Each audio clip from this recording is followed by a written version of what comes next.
Assalamualaikum warahmatullahi wabarakatuh.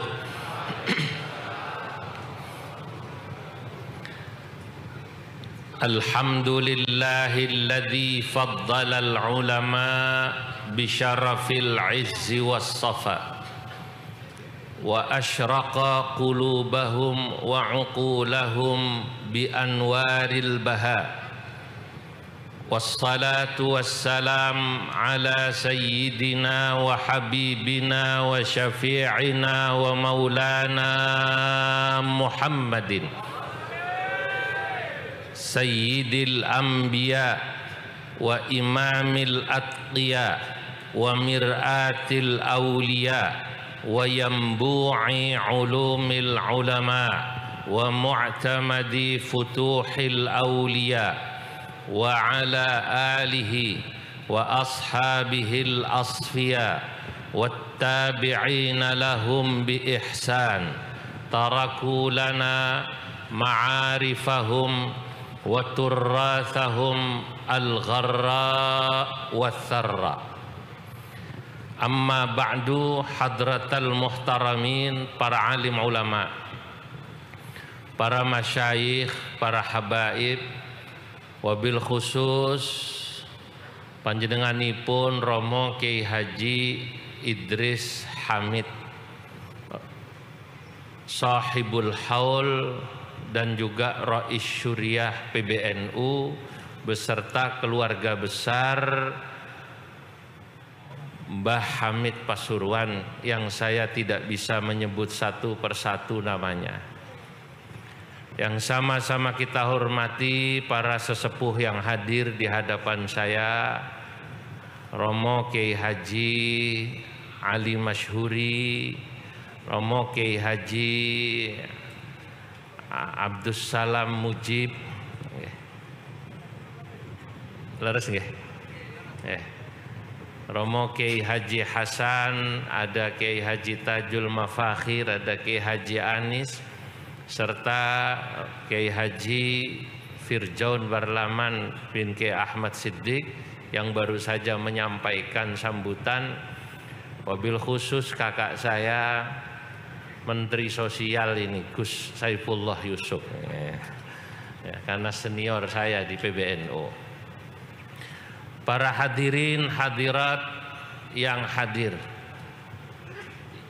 di majelis haulnya Romo Kiai Haji Hamid Pasuruan, insya Allah semoga kita semua yang hadir mendapatkan keberkahan dari Allah Subhanahu wa Ta'ala. Allahumma amin. Pagi hari ini alhamdulillah kami dapat hadir di tempat ini mewakili Ketua Umum Pengurus Besar Nahdlatul Ulama Kiai Haji Yahya Khalil Saquf, yang hari ini beliau harus berangkat ke Amerika sehingga menyampaikan salam kepada semua yang hadir di sini. Biasanya Gus Yahya tiap tahun niku rawuh nggih mriki, tapi hari ini harus terbang nanti sore, jadi waktunya beliau tidak bisa hadir kemari. Para hadirin yang dimuliakan Allah, tentu Mbah Hamid Pasuruan ini bagi Nahdlatul Ulama adalah salah satu ulama yang memang istimewa, ya, sehingga setiap haulnya selalu ada yang hadir mewakili PBNU. Kita tahu bahwa orang menjadi kekasih Allah itu biasanya karena yang bersangkutan memiliki kredit poin, memiliki nilai.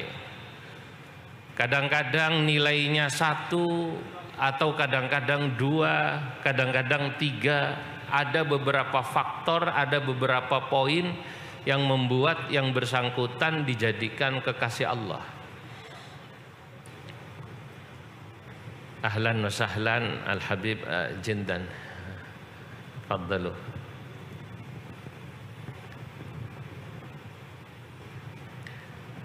Ada orang yang menjadi kekasih Allah itu karena poin yang dimilikinya, beliau adalah seorang ulama. atau seorang fuqaha.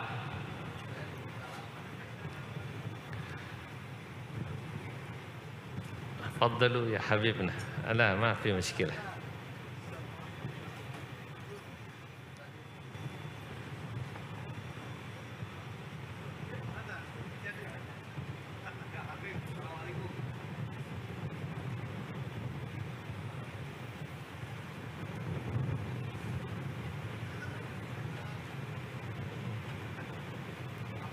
Masya Allah.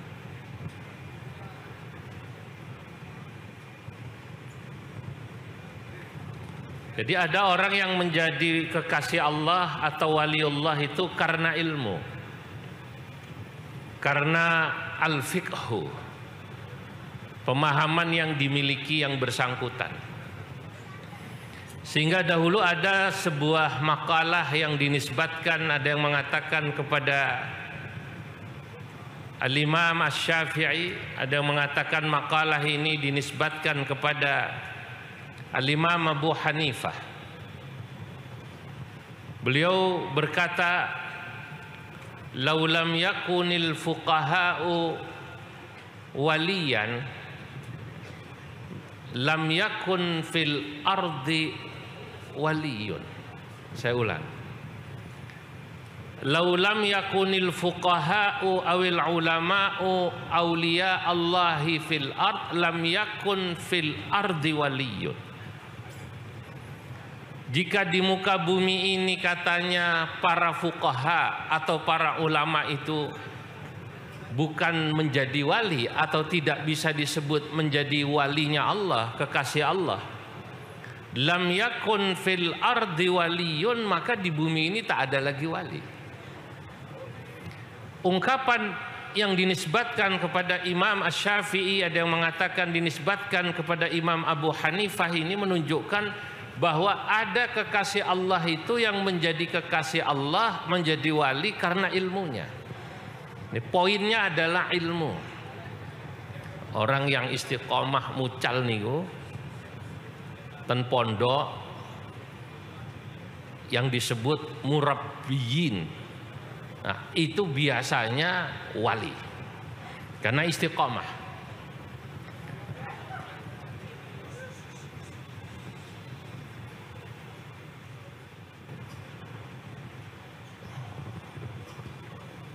Saya ulangi, orang yang biasanya istiqamah ngaji atau istiqamah tahammulil ilmi, dia disebut sebagai wali. Nah niku berat zaman sekarang ini. Makanya ketika ada seseorang bilang pada saya, "Gus Baha niku kok diundang sulit ngisi-ngisi haul atau pengajian kecuali di beberapa tempat." Saya jawab, saya katakan pun cukup, yang jadi korbannya saya saja. Orang seperti Gus Baha itu memang sebaiknya tetap istiqomah mucal ngaji. Saya katakan waktu hal dileteh, nggih Gus nggih. Dulu sebelum saya diamanati ten mriki di Tanfidiyah ini, dulu saya di Suriah kados Gus Tajul niki, saya masih istiqomah ngaji, Bib.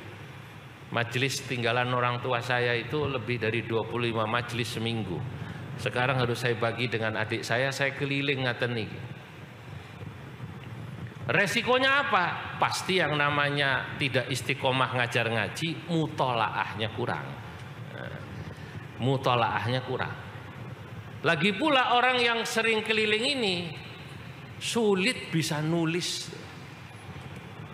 Kalau niku kepanggih ulama-ulama dari Pakistan, kepanggih ketemu ulama-ulama dari Afghanistan, Gus.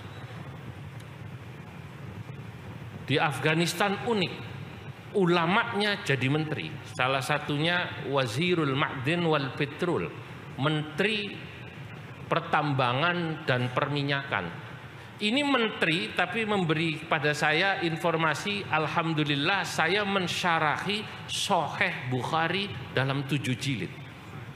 Masya Allah. Itu menteri pertambangan. Bagaimana menteri sosialnya itu?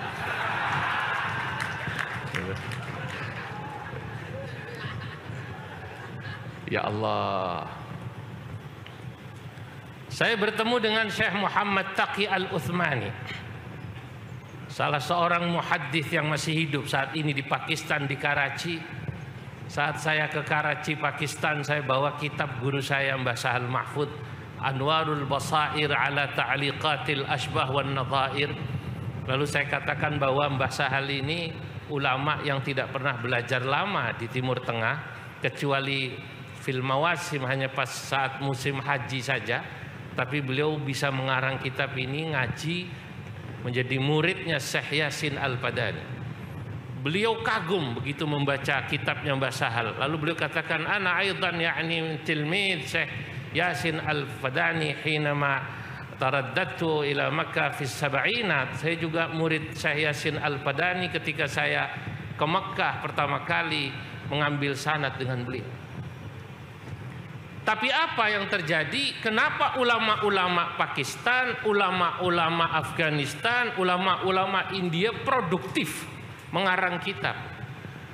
Saya kok mengangan-angan karena ulama-ulama di sana itu tidak disibukkan untuk menghadiri acara hall.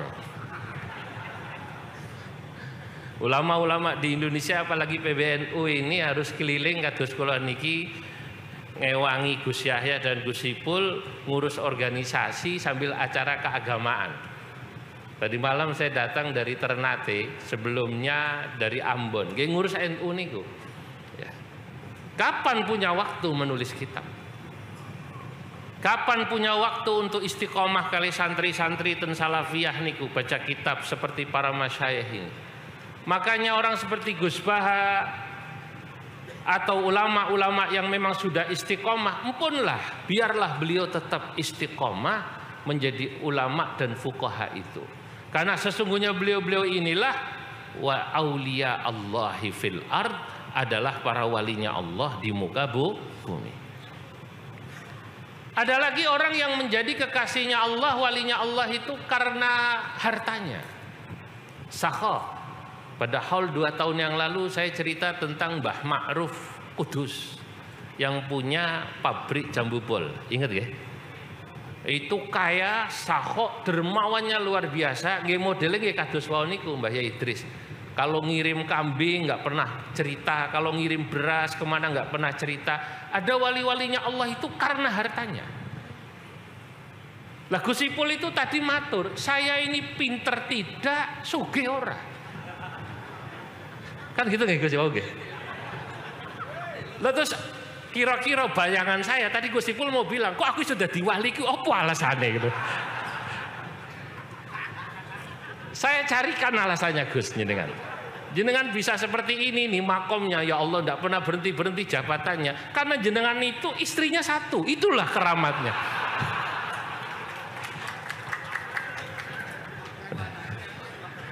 Lalu saya ini hanya mensyarahi sambutannya Gus Ipul. Beliau tadi bilang, kula niki ngalim mboten, sugih mboten, kok disukani ngaten niki kula bingung nopo alasane. Nah, saya syarahi itu tadi Gus Ipul maksudnya, saya bisa jadi wali seperti ini itu kira-kira apa alasannya? Jawabannya menurut saya karena jenengan istrinya satu. Niku alasannya. Berarti kuat dengan istri satu niku hebat niku. Lalu sama badal. Lah, jangan-jangan orang seperti Gus Ipul itu pantesnya ya langkung nggih garwane nggih dari satu. Betul apa tidak? Cuman sampai sekarang setahu saya satu, setahu saya.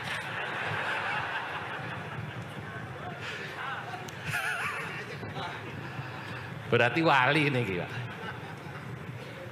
Kenapa wali? Ya, karena kalau raja mau punya istri lebih dari satu gampang. Ada orang mengatakan begini, kalau istri Anda nurut berarti Anda raja.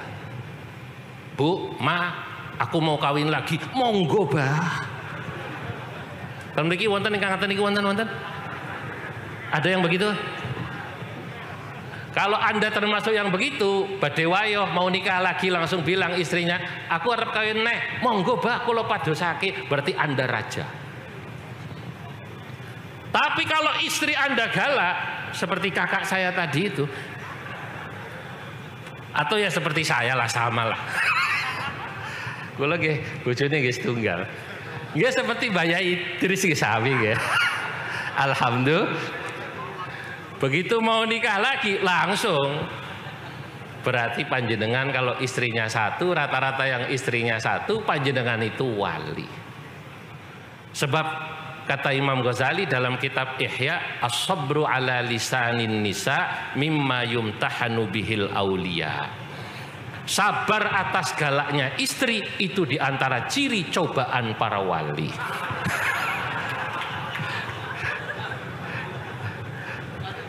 Termasuk Gus Ali ya. Berarti sekarang Gus Ipul sudah tahu alasan beliau jadi wali nih ya. Tadi kan tanya, kula niki alim boten, sugih boten, apa kira-kira saya istimewanya? Istimewa dengan sabar. Alhamdulillah. Ada yang nyaut, Pak, kalau istri saya kadang-kadang nurut, kadang-kadang galak, niku nopo? Ah berarti Anda raja wali.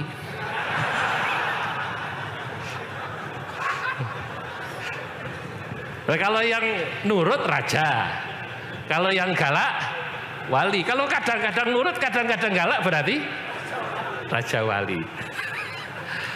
Alhamdulillah. Kembali kepada Mbah Yai Hamid alladzi nahnu al-ana bi sadadi haulihi, yang kita sekarang ini sedang berada pada acara haul beliau. Saya kemudian berpikir Mbah Hamid itu seperti yang dikatakan Gus Firjon wau niku. Saya tinggal tambahin mensyarahi gitu. Mbah Hamid niku apa ya untuk poinnya itu menjadi wali? Nggih lengkap niku, susah semuanya ada. Beliau niku nggih ulama, nggih alim. Wong kula dikirimi kitab Nadham Sulam Taufik. Kitab Sulam Taufik ditadzamkan oleh Mbah Hamid. Ini hanya orang yang sudah punya tingkat ilmu yang tinggi bisa membuat nadham semacam ini. Beliau itu ya ulama, ya fuqaha. Beliau ini sakha, dermawan, orang kaya yang luar biasa. Dari manakib yang saya dikirimi oleh cucu mantu beliau, yang saya baca kembali karena kemarin ketelingsut pernah punya. Lalu ketelingsut saya minta lagi dikirimi. Masya Allah Mbah Hamid ini nggih ulama, ya orang kaya yang juga sakha, yang kemudian juga beliau ini memiliki tambahan-tambahan yang lain, yakni akhlak-akhlak yang luar biasa. Saya memandangi wajahnya Mbah Hamid di poster dari tempat istirahat sampai tempat ini. Saya teringat seorang ulama namanya Habib Hasan Al-Jufri Bangil. Niku pernah membuat syair madah pujian untuk Mbah Yai Usman Al-Ishaqi, abahnya Gus Tajul ini. Saya ingat niki syair niki. Syair niki nggih walaupun untuk Mbah Yai Usman Al-Ishaqi sebenarnya pas juga untuk Mbah Yai Hamid. Wa idza nadharta li wajhihi yumbika an husnit tawiyyati daiman fi qalbihi. Ajazat lisani anin nu'uti liwasfihi wa bijudihi wa bihilmihi wa ulumihi wa idza nadharta liwajhihi yumbika'an. Jika Anda melihat wajahnya Mbah Yai Hamid, Mbah Yai Usman Al-Ishaqi, para aulia-aulia Allah yang lain, lihat posternya mawon, Masya Allah, yumbika an husnit tawiyyati daiman fi qalbihi. Anda akan melihat Masya Allah betapa beliau punya batin tawiyyah niku husnit tawiyyah. Ningali wajah mawon niku remen jenengan, Masya Allah. Saya belum pernah ketemu wong zaman beliau wafat, umur saya baru 3 atau 4 tahun. Sekarang haul yang keberapa nih? 43. Umur saya sekarang 47. Berarti saat beliau wafat kalau baru umur 4 tahun. tapi saya hanya melihat wajahnya, Masya Allah.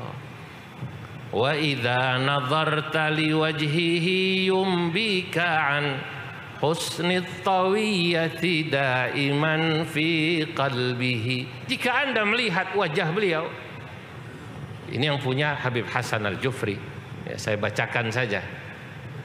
Madah ini pujian untuk Ki Usman Al-Ishaqi, ayahnya Gustajul, ayahnya Ki Asrari Al-Ishaqi. Jika Anda melihat wajah-wajah orang alim seperti Mbah Yai Usman, seperti Mbah Yai Hamid, maka wajah beliau yumbika an husnit tawiyyati daiman fi qalbihi. Wajah beliau itu akan menunjukkan husnit tawiyyah, betapa bagusnya batin beliau nih. Batin ini kusai. Ya Allah. Daiman, selamanya. Maka beliau kemudian sampai mengatakan ajazat lisani anin nu'uti liwasfihi. Lisanku tak mampu lagi anin nu'uti liwasfihi, untuk menggambarkan bagaimana sifat dan akhlak beliau. Wa bijudihi wa bihilmihi wa ulumihi, bagaimana kedermawanannya, bagaimana ketawaduannya, bagaimana ilmunya. Masya Allah. Punlah Mbah Yai Hamid.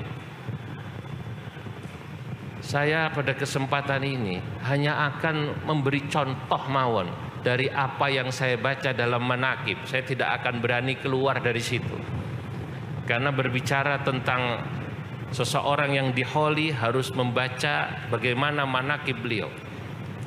Manaqib ini ditulis tentu sesudah beliau wafat. Ini berbeda dengan Imam Asy-Sya'rani. Imam Asy-Sya'rani sahib Lataiful Minan wa sahib Al-Yawaqid wal Jawahir, pemilik kitab Lataiful Minan wal Akhlaq dan pemilik kitab Al-Yawaqid wal Jawahir fi bayani aqaidi ahli al-akabir. Beliau menulis biografi dirinya sendiri, Imam Asy-Sya'rani. Nah, Imam Sya'rani nggih termasuk nggih ya sami kalau Gusipul nih, sami kados kula wali yang istrinya nggih lumayan nih, lumayan. Saudara-saudara, saya dari manaqibnya niku membaca satu hal saja yang tadi digambarkan husnit tawiyyati daiman fi qalbihi. Bagaimana Mbah Yai Hamid Pasuruan ini batinnya atau tawiyyahnya luar biasa, daiman, hatinya itu bersih. Resik niku pripun? Nggih persis seperti yang disampaikan Gus Firjon wau, beliau itu punya sifat rahmah yang luar biasa kepada umat. Dalam manaqib niku sejarah Mbah Yai Hamid Pondok Salafiyah pernah kemasukan maling, ngertos nggih? Maling masuk ke pondok. Ini pasti maling anyaran niki, Pak. Nek maling sing senior pasti tahu, ojo maling nang pondok wong akeh santri. Ini pasti orang maling karena tidak ngerti atau saking karena butuhnya, antara dua. Begitu di Pondok Salafiyah niki ketangkep. Kali santri mau digebuki sama Mbah Hamid dilarang. Ojo digebuki, cah, ojo digebuki. Jangan dipukuli, jangan dipukuli. Ya Allah, ono tamu kok kon gebuki. Maling itu tamu, kata Mbah Yai. Lalu sesudah sholat subuh dibuatkan nasi goreng dalam sejarah ini. Cuma nasi gorengnya hanya pakai telur, dikasih kopi. Mbah Yai Hamid matur sama beliaunya ini yang maling, ya Allah Pak, besok lagi kalau ke sini mbok ngomong biar saya siap-siap motong ayam. Lo maling kok kon ngomong. Ini mohon maaf, nasi gorengnya hanya pakai telur. Masya Allah. Saya langsung ingat husnit tawiyyati daiman fi qalbihi ini, apa yang saya baca dalam kitab Muhammad Al-Insanul Kamil, sarangan Al-Muhaddithil Musnid Sayyid Muhammad Alawi bin Abbas Al-Maliki. Dalam kitab Muhammad Al-Insanul Kamil, Sayyid Muhammad bin Alawi bin Abbas Al-Maliki menjelaskan ketika membahas makna wa ma arsalnaka illa rahmatan lil alamin, tidaklah kami mengutus dirimu hai Nabi Muhammad kecuali agar engkau menjadi rahmat bagi seluruh alam. Said Muhammad memberikan penjelasan. Lam yaqulillahu ta'ala, Allah tidak berfirman, wa ma arsalnaka illa rahmatan lil mu'minin. Bal yaqulillahu ta'ala, wa ma arsalnaka illa rahmatan lil alamin. Kami tidak mengutus dirimu, hai Nabi Muhammad, untuk membawa rahmat bagi kaum mukminin saja, tapi kau menjadi rahmat bagi alam. Said Muhammad menjelaskan, kalau Allah mengatakan Nabi Muhammad itu menjadi rahmat bagi seluruh alam, maka rahmat yang dibawa oleh Nabi Muhammad adalah rahmatan ammah, rahmat yang umum. Termasuk Nabi itu rahmatan lil kafirin, Mbak. Kanjeng Nabi niku rahmatan lil munafikin, rahmatan lil usati wal mudhnibin. Termasuk Nabi Muhammad itu menjadi rahmat, membawa rahmat, bahkan termasuk bagi orang ahli maksiat. Masya Allah. Jadi panjenengan kalau melihat idza ra'aitum aliman aw salihan ya'tuna mawadhi'al ma'asi awil usata, apabila Anda melihat ada orang soleh, orang alim kok datang ke tempat maksiat, sampai aja jangan buruk sangka.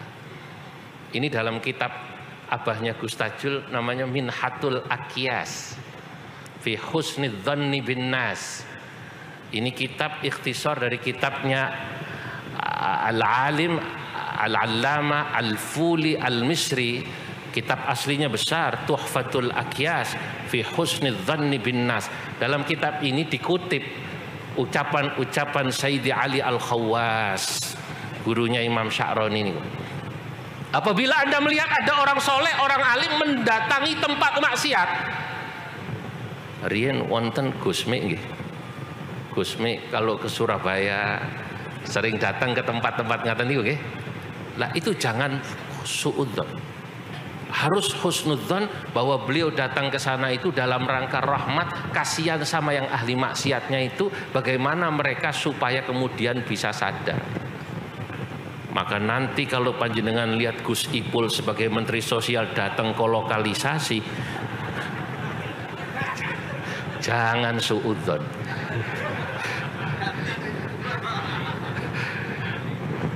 Bukan berarti beliau kalau datang ke sana jadi gratis, bukan.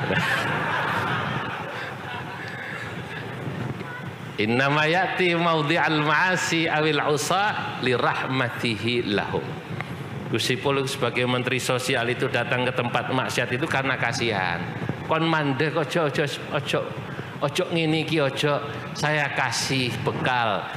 Menteri Sosial punya instrumennya. Dikasih modal, diajarin jahit, nanti Gus nggih, supaya berhenti itu. Ini saudara-saudara, bapak-bapak, bagaimana ulama-ulama dulu mengajarkan pada kita bahwa rahmat itu harus diberikan termasuk lil usah wal mudhnibin. Bayi Hamid niku, bagaimana kasihannya sama pencuri, dikasih makan. Nek zaman saiki ono maling ngono niku, kira-kira diapakno, Cak? Kepuki. Mbah Hamid mboten. Dikasih sarapan, dibikinkan nasi goreng, walaupun dalam buku itu tidak ditulis, saya yakin sama Mbah Yai Hamid pasti disangoni niku. Masya Allah, itu rahmah. Sekarang ini yang langka niki, Pak, rahmah ini. Dunia ini sekarang kita ini kok seakan-akan hidup harus hitam putih. Anda pro sana apa pro sini? Saya ini sekarang kalau duduk jejeran sama Habib Jindan, itu pasti langsung di frame dalam sosial media pro Ba'alawi.